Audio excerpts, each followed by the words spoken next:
నుండి హారతి ఇచ్చి ఈసారి భారతీయ జనతా పార్టీ మేయర్ కావాలి అని చెప్పి వాళ్ళు బలంగా కోరుకుంటారు. అందుకే దూరం నుంచి కూడా వచ్చి ఇక్కడికి వచ్చారు. మాట్లాడదాం. చెప్పండి చెప్పండి చెప్పండి. గత ఇంతకుముందు కార్పొరేషన్ మున్సిపల్ ఎలక్షన్స్ అయినప్పుడు శివానందనకు ఎన్నో కుతంత్రాలు చేసి కాసి సీటు రాకుండా చేశారు.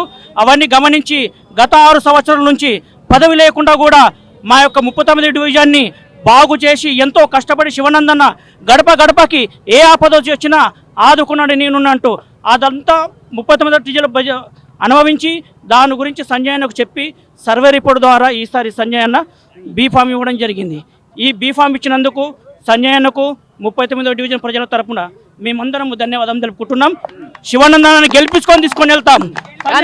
కానీ కాంగ్రెస్ పార్టీ వాళ్ళు చెప్తున్నారు, మేము అధికారంలో ప్రస్తుతం రాష్ట్రంలో ఉన్నాం, కరీంనగర్ సిటీ అభివృద్ధి కావాలన్నా కరీంనగర్ రోడ్లు కావచ్చు అన్నీ కూడా రాష్ట్ర ప్రభుత్వం నుంచి నిధులు తీసుకొచ్చి ఇక్కడ రాష్ట్రంలో ఏ పార్టీ అధికారంలో ఉంటే వాళ్ళకి ఇంకా ఈజీ అవుతుంది అని చెప్తా ఉన్నారు. దాని గురించి ఏమంటారు?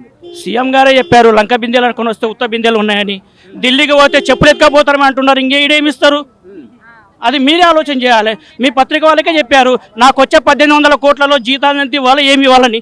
దాంతో మా కరీంనగర్కి అభివృద్ధి ఏం చేస్తారు? ఇప్పటివరకు కరీంనగర్కి వచ్చిన ఫండ్ మొత్తం సెంట్రల్ ఫండే, పంచాయతీలకు వచ్చే ఫండ్ కూడా సెంట్రల్ ఫండే. మాకంటే ఎక్కువ మీకు తెలిసి ఉండాలి. మీరు ప్రచారం చేయాలి ఎవరు రాజకీయాల్లోకి వస్తే బాగుంటుందని.